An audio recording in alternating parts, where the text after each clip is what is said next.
Subscribe and press the bell icon to never miss another video of Bhakti Charu Swami.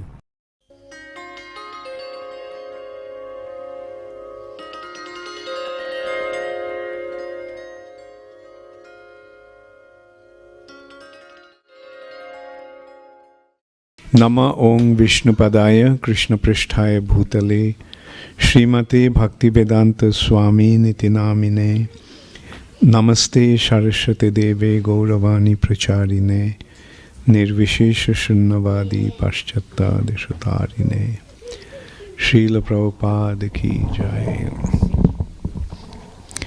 Hare Krishna. So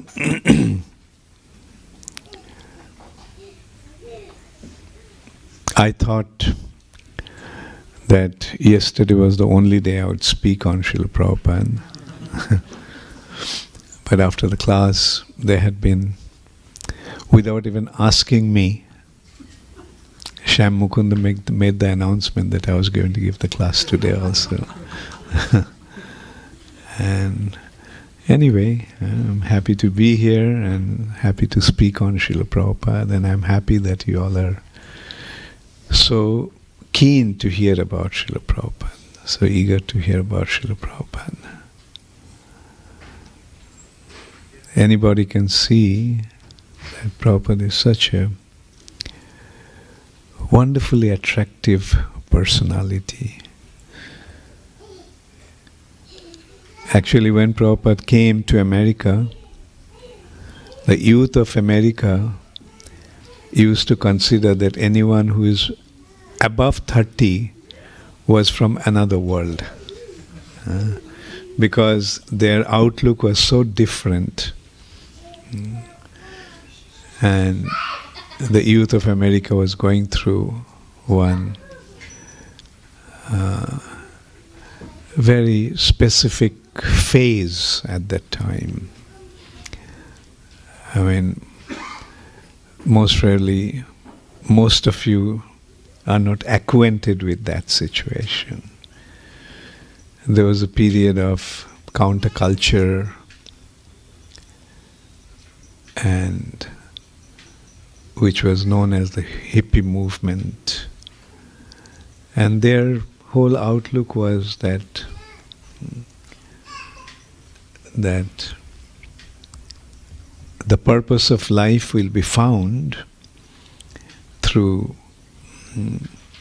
taking LSD or drugs and sex. And at that time Srila Prabhupada came, a 70-year-old man, when they didn't even want to deal with anyone who was above 30. I mean, here is somebody who is 70 years old. And he conquered their hearts. And they were committed completely to Srila Prabhupada's mission. And that shows actually what an attractive personality Srila Prabhupada was. And also it was not for no rhyme or reason. Like, they could see that Prabhupada really cared for them. They were disappointed with their surrounding, their family, because they saw that the love that they wanted, they couldn't get from them. And they found that love from Srila Prabhupada. They could see that. Like, Prabhupada used to, although he didn't have money, whatever little money that he had from selling the Bhagavatams, and they were not in a position to give Srila Prabhupada any donation also. Like, they were, whatever little money Srila Prabhupada had, he himself used to go buy bhoga, and he used to cook. And he used to feed them. Then they gradually started to move in to that house that Srila Prabhupada had, the storefront, 26 Second Avenue. I mean, to recall, Prabhupada's situation at that time, like we can consider, see, like Prabhupada, as you all know, Prabhupada came to Butler in the house of Gopal Agarwal. That was the only person that Prabhupada knew. And not even knew, that was Prabhupada, actually the only person Prabhupada knew of him. And that person arranged for Srila Prabhupada to come to his and stay in his house. And it must have been so difficult actually for both, for Prabhupada as well as Gopal Agarwal. Gopal Agarwal was married to an American girl, Sally Agarwal. And he had 2 children, one daughter and one baby son. And Prabhupada also, to kind of live with them was also a challenge. But they were very nice. Gopal actually was very nice, and so was Sally. Like Gopal arranged for new pots and pans for Srila Prabhupada to cook, and made it a point not to have any non-veg stuff in the house during that time. And he arranged for Srila Prabhupada to stay in the YMCA. And Prabhupada used to come and used to cook and used to feed them. And this is how Srila Prabhupada actually started to conquer their hearts. I mean, like, and then Prabhupada made some acquaintance, found about somebody where he could possibly stay in New York. Prabhupada didn't come to America to stay in a small little place like Butler. His mission was to spread Krishna consciousness all over the world, so there was a need for him to stay in a big city. So Prabhupada moved to New York. And that was also another challenge. Although this person was Indian, spiritually inclined, but he was a Mayavadi. Dr. Mishra. And for a devotee to live with a Mayavadi is like, it is said that a devotee would rather stay with a snake in the same room than with a Mayavadi. And but Prabhupada tolerated him. And he actually won Dr. Mishra's heart also. Dr. Mishra actually mentioned that he was very sick at that time. Not very sick, he was quite sick. And Prabhupada used to cook, and just by eating Srila Prabhupada's cooking, he got cured. And while there in the Ananda ashram of Dr. Mishra, Prabhupada acquainted a few young boys. And one of them was Michael Grant, who later became Mukunda Maharaj. And Mukunda Maharaj's contribution was actually incredible. Like, that group, a few of them were there, youngsters, and they arranged a place for Srila Prabhupada to stay. Prabhupada actually asked them whether he could get a place somewhere, and they told Prabhupada, one boy just moved out from his studio, I mean that loft apartment, not apartment, just one room with a bathroom. And So that was vacant. If they knew that Prabhupada was looking for the place, then Prabhupada could have got that place. But one boy called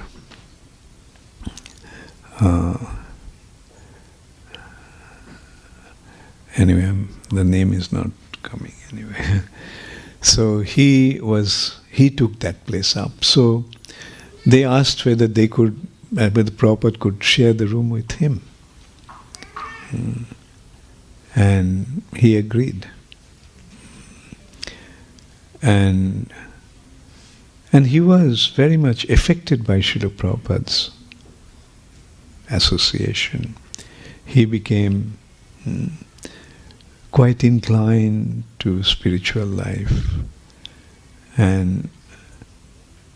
But then, actually, he was taking to Krishna consciousness so nicely that Prabhupada wrote to one of his godbrothers in India that probably he would become his first American disciple.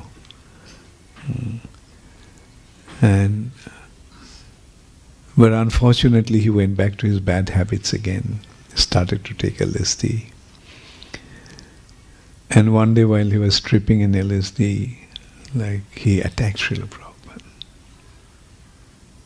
And Prabhupada ran down the stairs and he gave him, chased Srila Prabhupada. Prabhupada came down to the street and he called Michael Grant, told him about his situation. So he actually arranged for Srila Prabhupada to stay with another acquaintance of his. And then eventually he actually got the 26 Second Avenue for Srila Prabhupada and an apartment in the house just behind it. Apartment in the house just behind that. And so there Prabhupada started his preaching. And youngsters, devotees, being attracted to Srila Prabhupada, they started to come there. Prabhupada used to give class on Bhagavad Gita. Many of them used to come, but most of them didn't actually come to listen to Bhagavad Gita. They were fond of making music with Swami. And Prabhupada used to chant and then give a class. And after the class, he used to give them some prasad.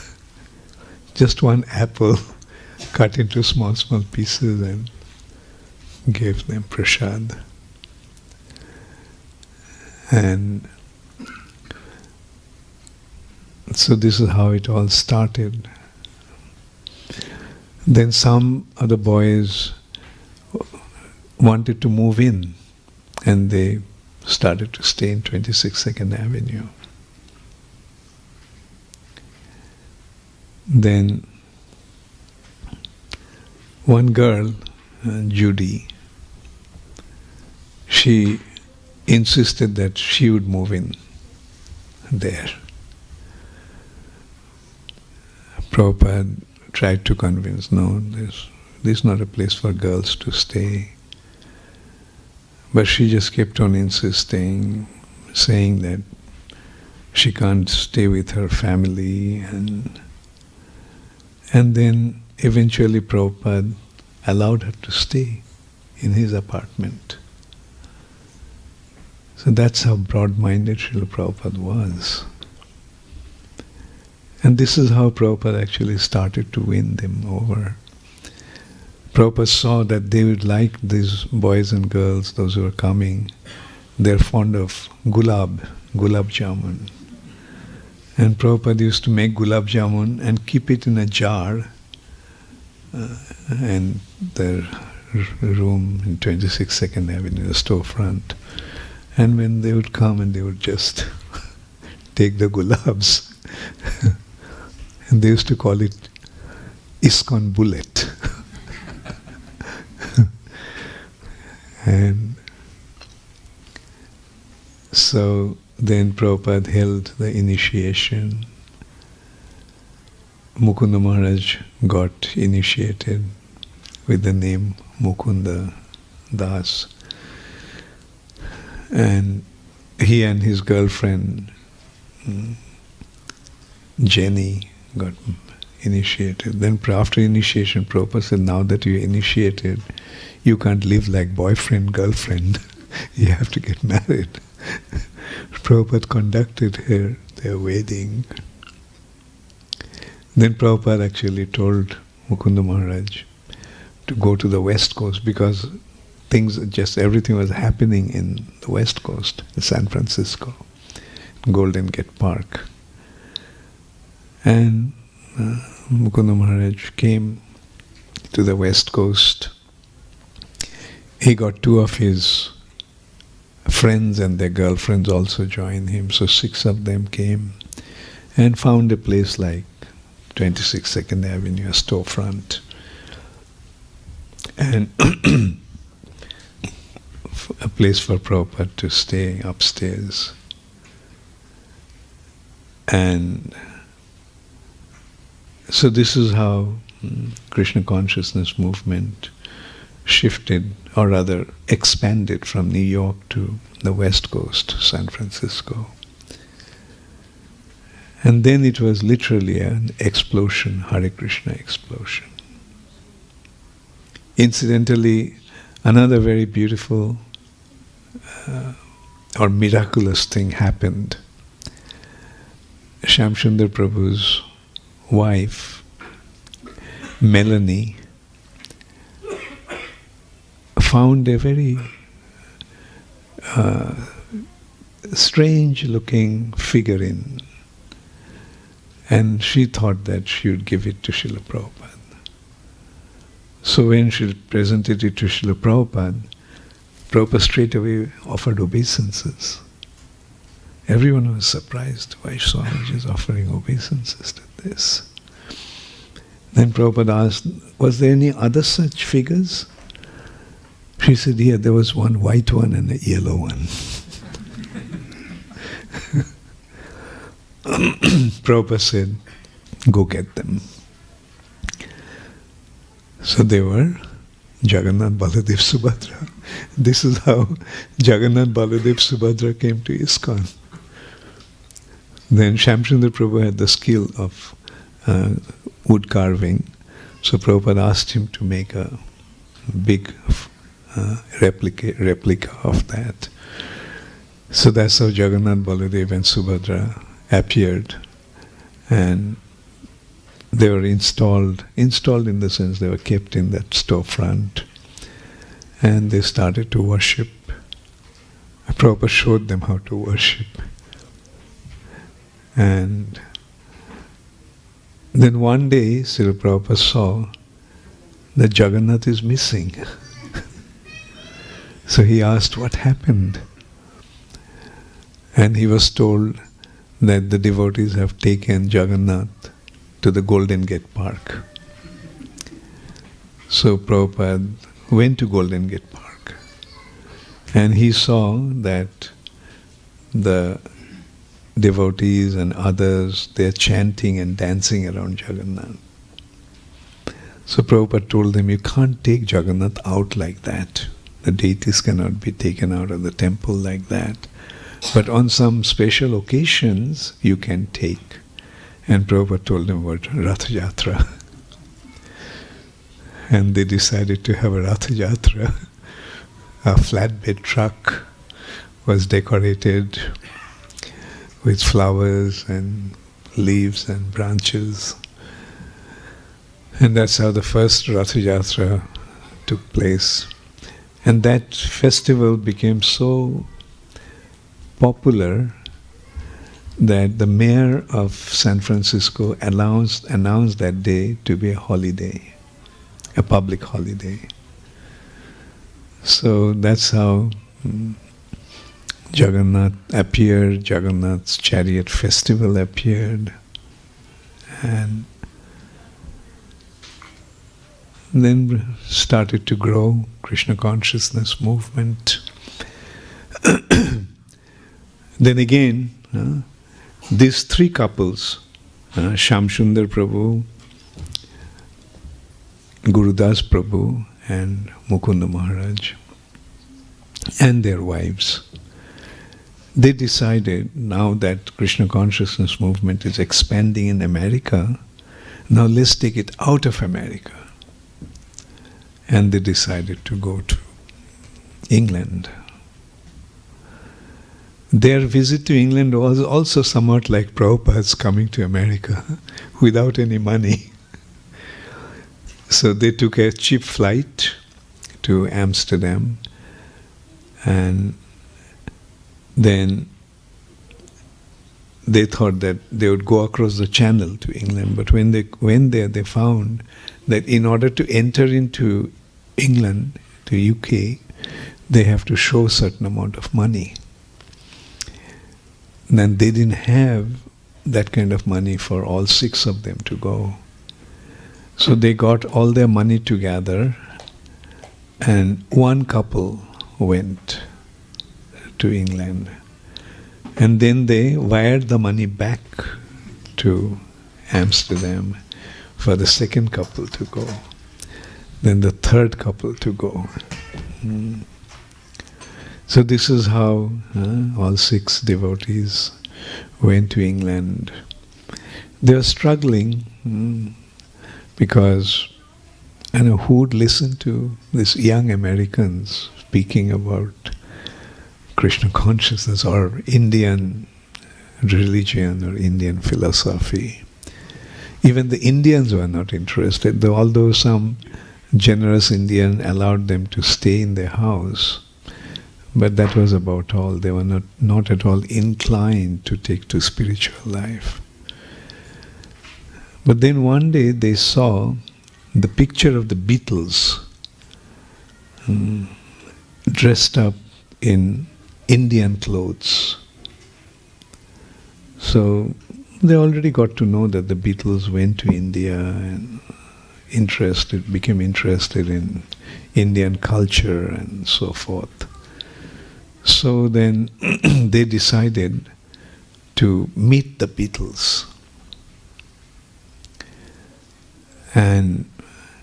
But the Beatles those days were a big name. Like, to approach the Beatles was not an easy thing. One had to have proper appointment. And then Shamsundar Prabhu bumped into one of his acquaintances from San Francisco, and who was the manager of a rock group called the Grateful Dead. And so when he found out that he actually came to meet the Beatles, so he asked, "Can you please take me also to meet them?" So he agreed, "Okay, fine, come." And so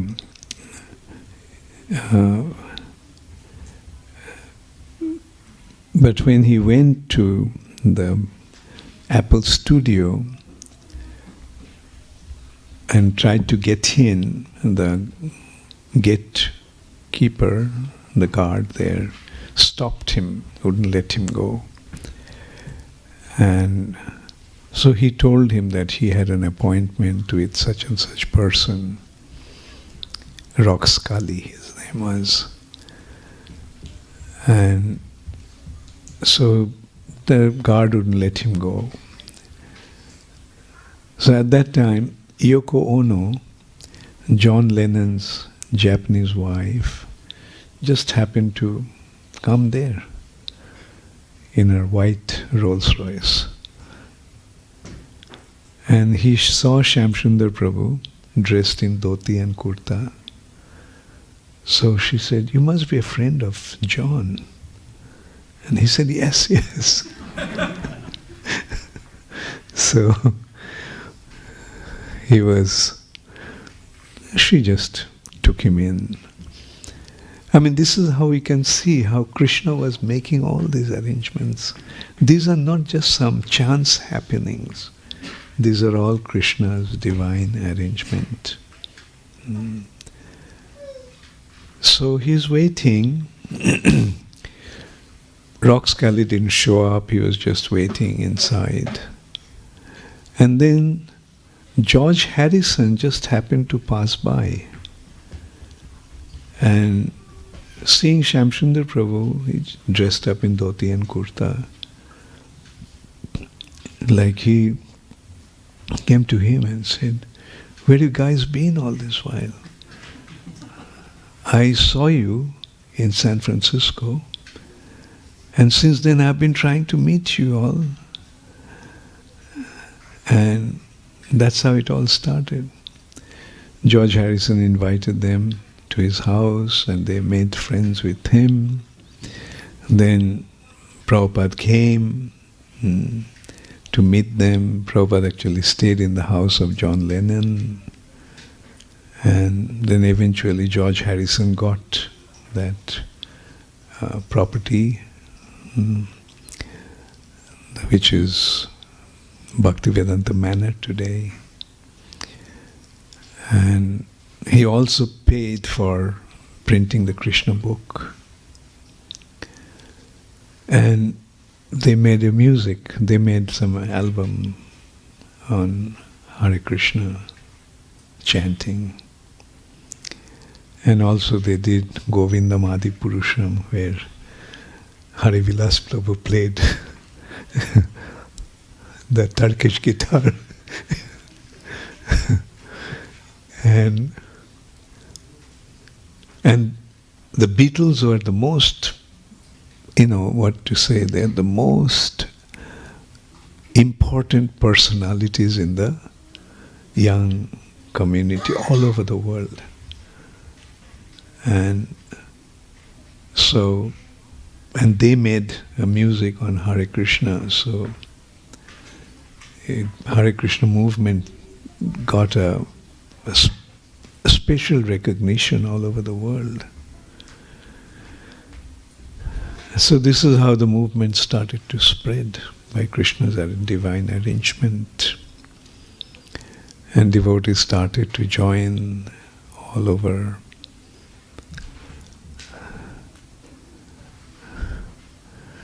Now, to go back to yesterday's thing, I'll just highlight a few incidents that I had with Srila Prabhupada. One thing was, I told you, like, I had the good fortune to travel with Srila Prabhupada to Calcutta. So one evening, Srila Prabhupada was giving darshan, and many important people came to meet Srila Prabhupada. And so then Aratik began. Then Prabhupada told everyone to go to the Aratik. So I also went, but while attending the Aratik, I felt that Aratik I can attend every day, but to be with Prabhupada is not going to be possible every day. So I decided to go back to Prabhupada's room. So in the door, as I opened the door and just stepped in, and Prabhupada asked me, "So, what do you want?" I said, "Prabhupada, I just wanted to be with you." Prabhupada said, "Sit down." And when I opened the door and saw Srila Prabhupada, I was a little shocked to see that Srila Prabhupada was counting money. The donations that people gave, Prabhupada was counting. And generally in India, you don't see the sadhus dealing with money and all. In that respect, Prabhupada mentioned that the Mayavadis, when you offer them some money, they take their hands back and say, no, we don't want any money. We don't want any money. When people give us money, we take it with our right hand, and then we stretch our left hand for some more. So that's the difference between Mayavadis and us. That, of course, I heard later on. Because our business is to use everything in Krishna's service. So Lakshmi must be used in Krishna's service.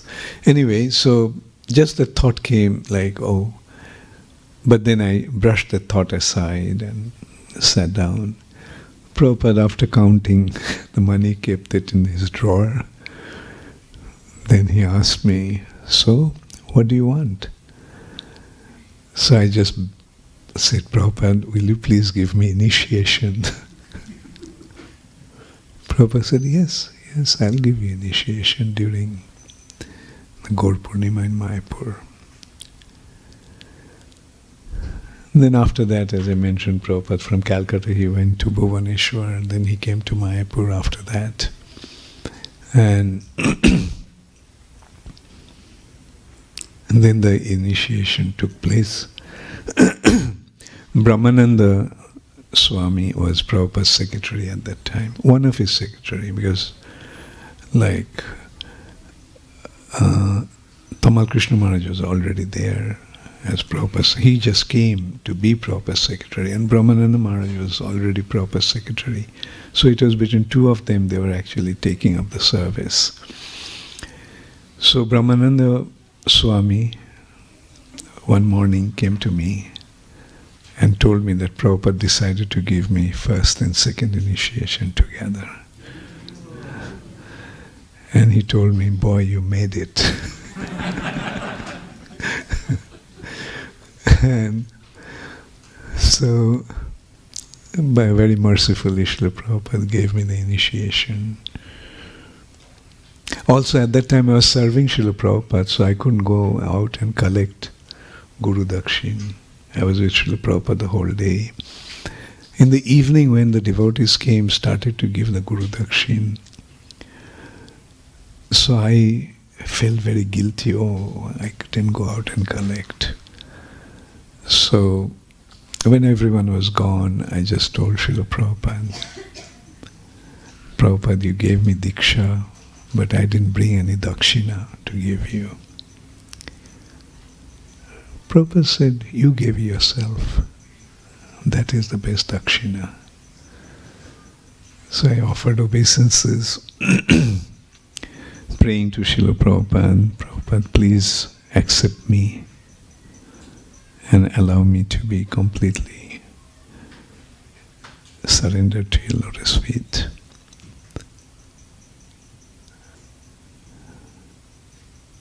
Those days I was replying Srila Prabhupada's Bengali letters and then Hindi letters. So one morning I went to Srila Prabhupada and got the letters, some letters signed by him and some letters I read out the drafts that I wrote. And Prabhupada was having a massage sitting on the roof. Harisori Prabhu was giving the massage. And so, although I finished my business, getting the letters signed and reading out the drafts that I wrote, but still I thought I'd just sit here and as much association as possible. And so I was sitting there, Prabhupada was having the massage. And then Prabhupada just started to speak.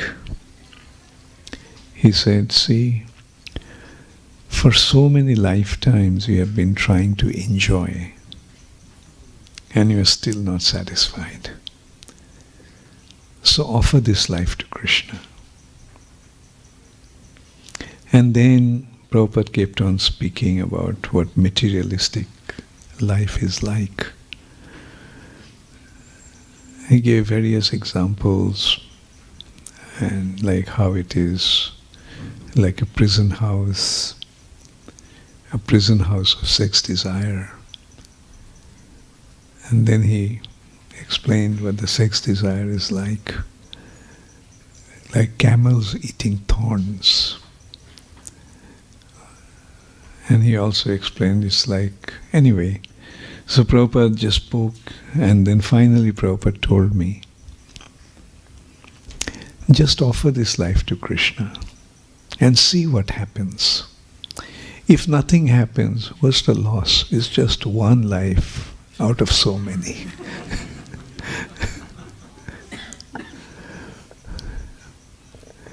And I got the message. Prabhupada wanted me to offer this life to Krishna. And then Prabhupada, after some time after the Gaur Purnima festival, soon after that, Prabhupada decided to go to Bombay. Giriraj Maharaj actually arranged a big festival in Bombay, in Cross Maidan in Bombay. Cross Maidan is in the center of the city, a huge park. And so Prabhupada was to go to Bombay, and Bhavananda Maharaj, one morning, he told me that, look, you have so much to do in Mayapur, so you don't go with Prabhupada, you stay here. I mean, my heart literally broke. But what to do, like he had already done so much for me, so I couldn't really decline. I just accepted, okay. But throughout my heart, I was feeling a very heaviness in the heart. Then when I was with Srila Prabhupada, then Prabhupada asked, so aren't you coming? And I said, no, Prabhupada, Bhavananda Maharaj told that service in separation is greater than service in union.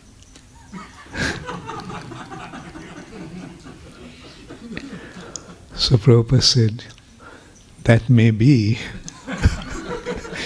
but when your spiritual master wants you to serve with him, then I think you should do that.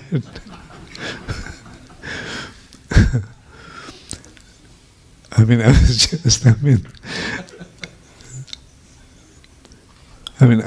think I was wishing that something like that would happen, you know. I couldn't tell Prabhupada, but actually from my behavior or from my countenance, Prabhupada could see that. And I just ran to Bhavananda Maharaj, and I told him what Prabhupada said. I said, well, if Prabhupada said that, then you have to go. And then I jokingly told him, and Prabhupada said that you have to pay for my fare. So then I had the opportunity to again travel with Srila Prabhupada to Bombay. And when Prabhupada arrived in Bombay, the car actually took him to his old apartment. In there, quite a few old buildings were there. In one of the buildings, Prabhupada had his apartment. But Prabhupada refused to get down. He asked, what happened? I want to go to the new building, his new apartment. So he was told that that was not complete. Prabhupada said, complete or not, I am just going to stay there. And then Prabhupada just went, and that place was like a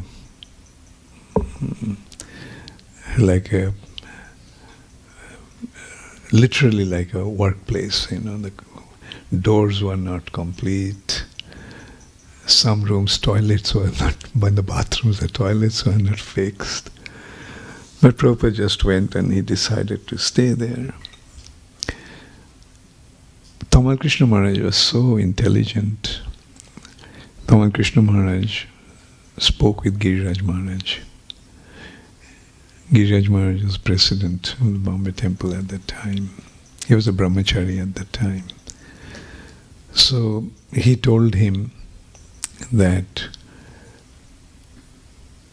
let's take Srila Prabhupada to the city, because the Cross Maidan is right in the heart of the city. Traveling from Juhu to the city is not going to be practical. So it is better that Prabhupada stayed in the city. So some people were phoned, the Giriraj Maharaj phoned some important people there. One of them was Bhogilal Patel. He's a very wealthy person. He literally had a palace there. But Bhogilal was not in the city.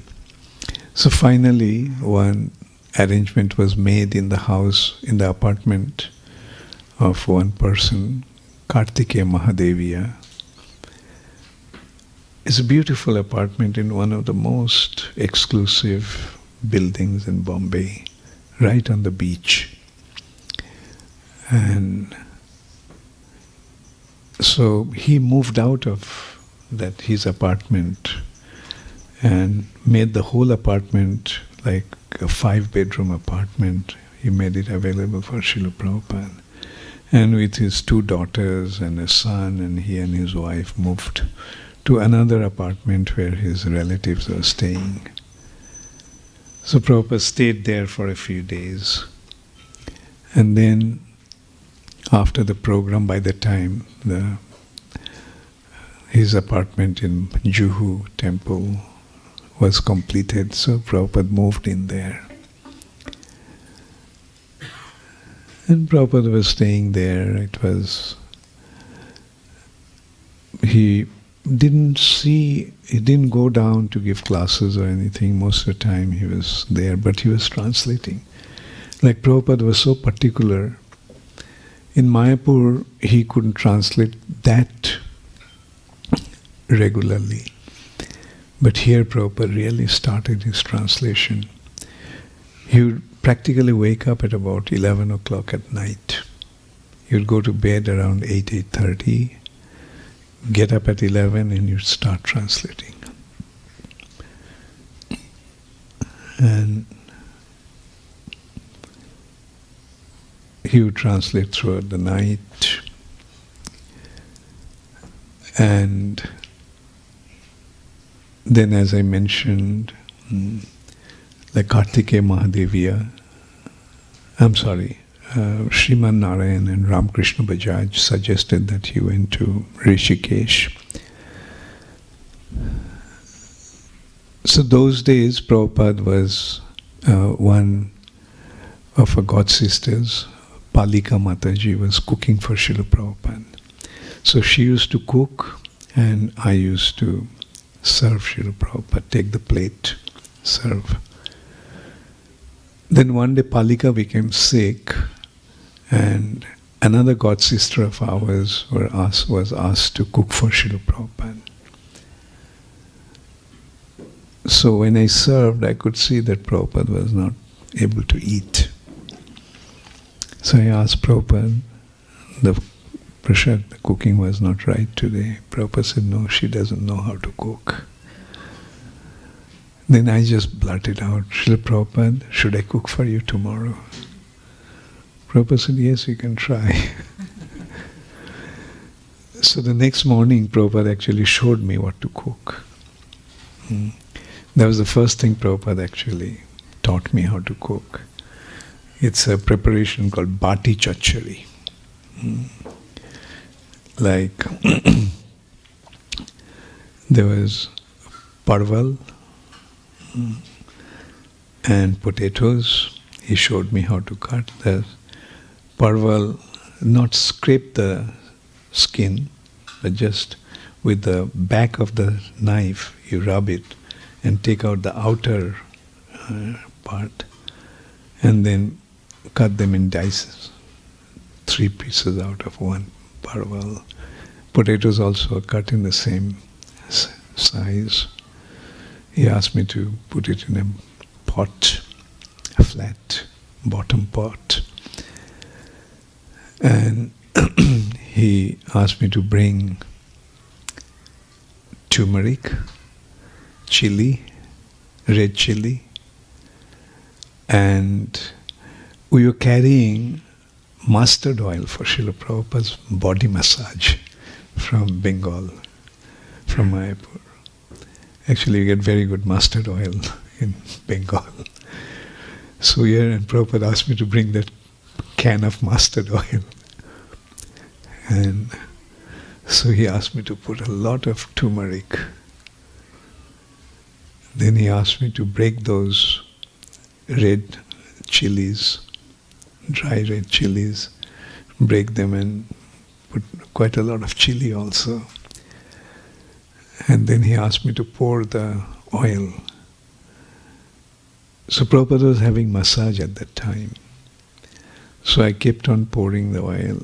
Prabhupada didn't say anything. I thought maybe Prabhupada didn't notice it, how much I put. So I stopped. I tilted the can back and stopped pouring. Prabhupada shouted, "Why did you stop pouring?" Keep pouring. So poured it. Jai Shri Shri Radha Nilamadhava ki Jai. Shri Shri Sitaram Lakshman Hanuman ki Jai. Jai Shri Shri Gaur Nitai ki Jai. Srila Prabhupada ki Jai. And then he told me to put salt and put water that would cover just up to the surface of the vegetables. Put it on the flame, and then the water will dry out and a white steam will be coming out and making a sound like chat chat chat chat. And then I should take it out of the fire and let it sit for a while, and then I would scrape it from the bottom. Actually what happened, like a lot of turmeric settled at the bottom and a lot of oil kind of made it kind of fry, like, and made a crust, and the crust was kind of frying. So when you scraped it, those crusts were actually mixed with the vegetable. Anyway, so I cooked that and a couple of other things I cooked. Then after Prabhupada took the prasad, I used to take the water for Prabhupada to wash his mouth. And then I would clean the table, take the pots. And Prabhupada would keep sitting there for some time. And then Upendra Prabhu used to come and take Prabhupada to his bed for him to lie down for a while. So I was washing the pots. Upendra came running. He said, "Hey, what did you cook?" Prabhupada asked me to taste it. So I gave it to him. At about 3 o'clock, Tamal Krishna Maharaj used to go to Prabhupada and read out the letters that came. And he used to take the dictations to reply those letters. So after that, Tamal Krishna Maharaj also came and told me, "Prabhupada really liked your cooking." And he was really appreciated what you cooked. I naturally felt quite elated. Then the next day I blew it. I cooked, I served. Prabhupada took just one bite and he said, "You don't have any standard. One day you cook nicely, I appreciate, and next day you're gone." Anyway, Prabhupada ate at least what I cooked. Then the day after, I cooked very, very carefully, very attentively, so that this time I can't afford to make any mistake. And so when I saw that Srila Prabhupada was eating, I got some confidence and I asked Prabhupada, "Was the cooking all right today?" Prabhupada said, "Yes, today it was all right." then I said, Prabhupada, I was so afraid, and I was in so much anxiety today when I was cooking. Prabhupada said, that's good. When you are serving your spiritual master, you should be afraid and you should be in anxiety. So, this is how I got another service, to cook for Srila Prabhupada. And Prabhupada used to tell me what to cook, and I used to just follow what Prabhupada used to say, how he wanted me to cook that. So that's how I had the good fortune again of learning how to cook from Srila Prabhupada, although sometimes he used to come to the kitchen, but not generally. He used to just tell me what to cook, and I used to serve that. Then we went to Rishikesh. In Rishikesh also another interesting thing happened about cooking. Prabhupada's stomach was not very good. So Prabhupada asked me to cook that preparation, bati chachari. By the time, Tamal Krishna Maharaj convinced Prabhupada not to take it with mustard oil, but with ghee. So you're cooking, and Prabhupada was okay, taking it with a lot of ghee. And so it's so much ghee, so much oil, so much chili. So I thought that I wouldn't put so much chili in that. So when I served, Srila Prabhupada was very upset. He said, I personally taught you how to cook, and you forgot. And Prabhupada was so upset that whenever I went near him, he would just say, I personally taught you how to cook, and you forgot. Then when Prabhupada's voice became a little mild, after 2 days, then I said, Prabhupada, I didn't actually forget, but because your stomach was not really in proper order, I decided not to put so much chili. Then Prabhupada said, then why didn't you tell me?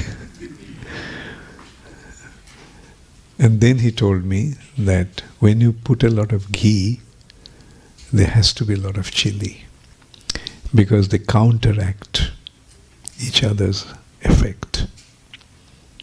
A lesson to learn, lot of ghee, lot of chili. And so Prabhupada stayed in Rishikesh for a few days, but then, as I mentioned, Prabhupada decided to go to Vrindavan. And we were serving. Prabhupada changed his mind. Prabhupada's health condition started to improve. And so one day, Prabhupada decided to give me sannyas. And when the devotees got to know that, some of the senior devotees, GBCs and sannyasis, felt that I was too new in the movement to get sannyas so quickly.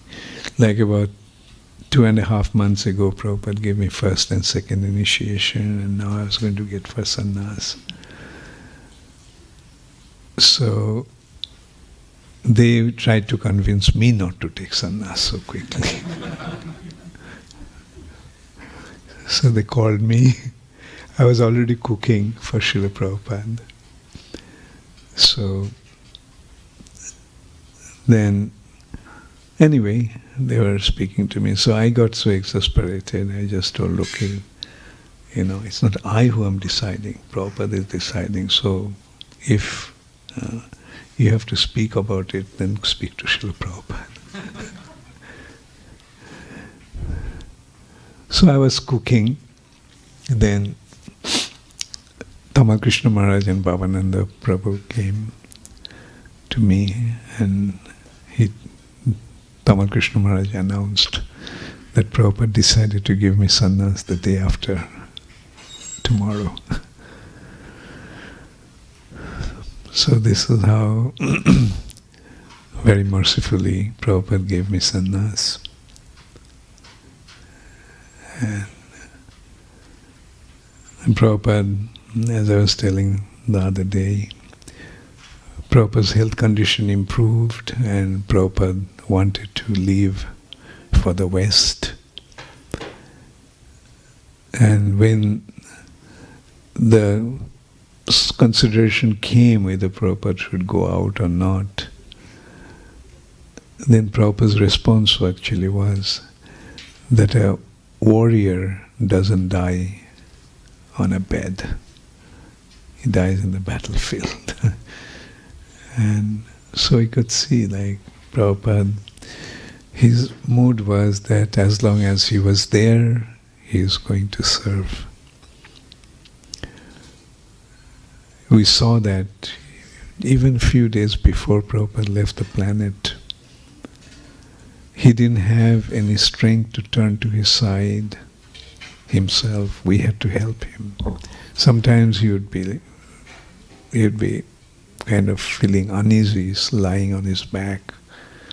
So he would want to turn, and then we had to very carefully help him to turn to his side.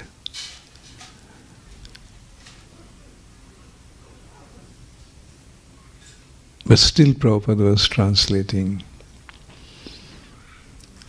Pradyumna Prabhu, Prabhupada's Sanskrit editor, he used to read the verse, and Prabhupada used to suggest how to translate. And one of us used to hold the microphone of the dictaphone in front of Prabhupada's mouth, and Prabhupada used to speak.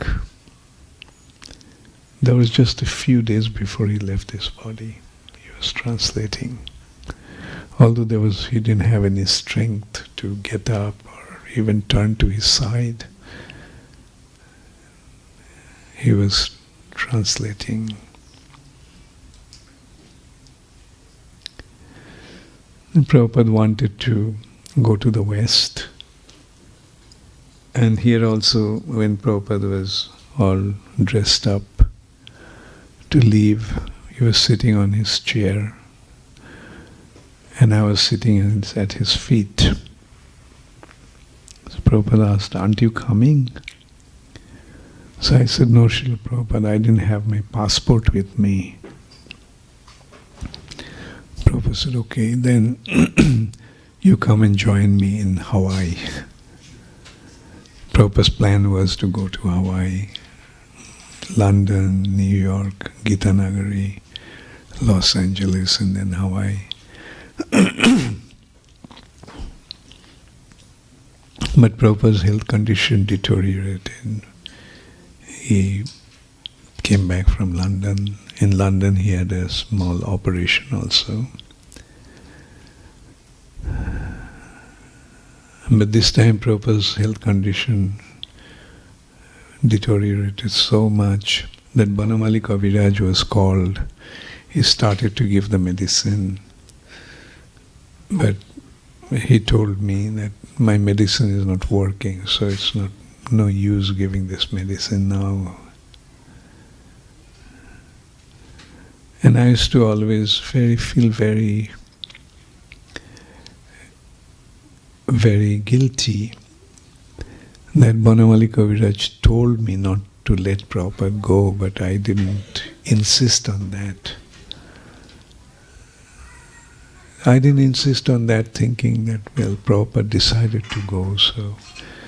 But maybe things would have been different if I told the GBCs. There were quite a few GBCs present at the time. So if I told them that this is what Banamali Kaviraj was suggesting, then probably things would have been different. Prabhupada's health condition would have improved. And probably Prabhupada would have been with us for some more years.